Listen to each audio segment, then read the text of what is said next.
बिस्मिल्लाहिर्रहमानिर्रहीम। अस्सलाम वालेकुम वीवर्स। आज की हमारी वीडियो का टॉपिक परिंदों के रेट से मुतालिक है, क्योंकि बहुत से लोग कमेंट्स करके पूछते हैं कि भाई परिंदों के रेट्स कब बढ़ेंगे। परिंदों के जो रेट चल रहे हैं, यानी वो उनका कहने का मकसद ये होता है कि हमने जब परिंदे डाले थे, यानी हमने जब आज से 6 महीने या 8 महीने पहले परिंदे परचेज़ किए थे, तो उस वक्त इनके रेट डबल थे। लेकिन अब जब इसकी प्रोडक्शन या पैदावार आ रही है और हम मार्केट के अंदर जब सेल करने जा रहे हैं, तो इसकी आधी कीमत हमें मिलती है। तो ऐसी सूरत में क्या किया जाए, परिंदों का बिज़नेस ख़त्म कर दिया जाए या जो बच्चे चिक्स आ रहे हैं उनको स्टॉक किया जाए। हमारा टॉपिक यही है कि परिंदों के रेट कम हैं तो क्या किया जाए। दोस्तों, परिंदों का जो बिज़नेस है उसका एक रूल है कि आपने जो इन्वेस्टमेंट की है वो आपकी एक किस्म की मशीनरी है। आपने जब इसको लगा लिया तो इसका मतलब है कि आपके पास मशीन है। अब आपने फोकस करना है उसकी पैदावार के ऊपर या उसकी प्रोडक्शन के ऊपर। जो भी आपके पास चिक्स आते हैं, जब वो चिक्स बड़े हो जाते हैं और बेचने के काबिल हो जाते हैं, तो आप इसको मार्केट के अंदर ले जाएं। मार्केट के अंदर जो भी रेट चल रहा होता है उस रेट पर आप इसको सेल आउट कर दें। तो यही इसका एक रूल है और इसी में आपको फ़ायदा होगा। अगर आप लोग ये समझते हैं कि हमारे पास जो बर्ड्स के चिक्स आ रहे हैं, अगर हम इसको स्टोर कर लें या हम इसका स्टॉक कर दें और जब रेट बढ़ेंगे तब हम इसको सेल आउट करेंगे, तो दोस्तों ऐसा अक्सर इसमें वो लोग लॉस में रहते हैं, क्योंकि हमें आगे नहीं पता है कि इनके रेट कब बढ़ेंगे। सम टाइम ऐसा भी होता है कि इनके रेट बढ़ने में पूरा पूरा साल निकल जाता है और कोई भी इंसान अपने पास इतने अरसे तक जो चिक्स आ रहे होते हैं इसको स्टोर नहीं कर सकता।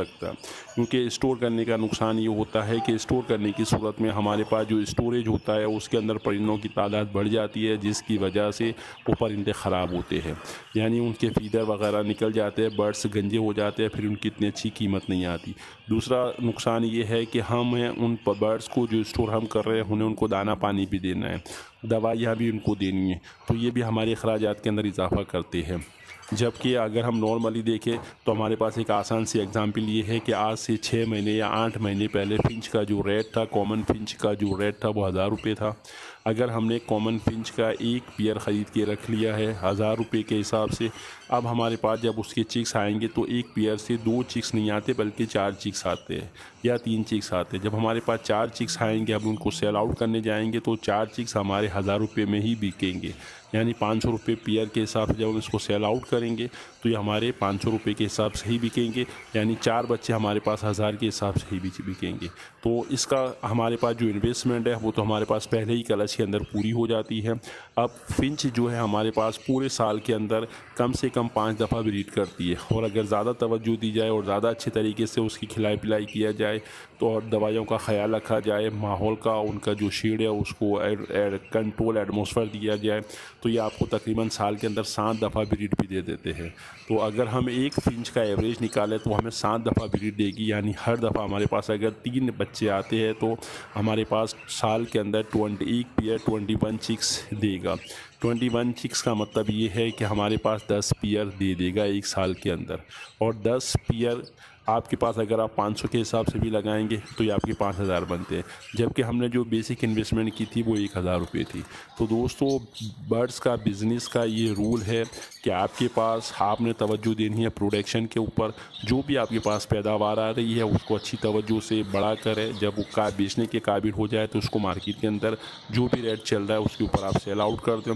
स्टार्ट में ये होगा कि स्टार्ट के कलच के अंदर आपकी जो इन्वेस्टमेंट है वो निकल आएगी और फिर कुछ ही अर्से के बाद आप प्रॉफिट में चले जाएंगे और फिर आपका ये बिज़नेस चल निकलेगा। लेकिन इसके अंदर कुछ और बेसिक क्राइटेरियाज़ है कि आप एक वैरायटी के परिंदे ना रखें, कम से कम 3 या 4 वैरायटी के परिंदे रखें। यानी अगर आपने फिंच रखा है तो साथ में लव बर्ड भी रखते हैं, कॉकटेल भी रख ले या जावा भी रख ले। ये 3 या 4 अलग अलग वैरायटी के 5-5 पेयर डाल दें, आप कभी भी लॉस में नहीं जाएंगे, क्योंकि मार्केट के अंदर ये जो मैंने आपको 4 या 5 अलग अलग वैरायटी बताई है वो एनी टाइम कोई ना कोई बर्ड्स की डिमांड होती है और इसके अच्छे रेट चल रहे होते हैं।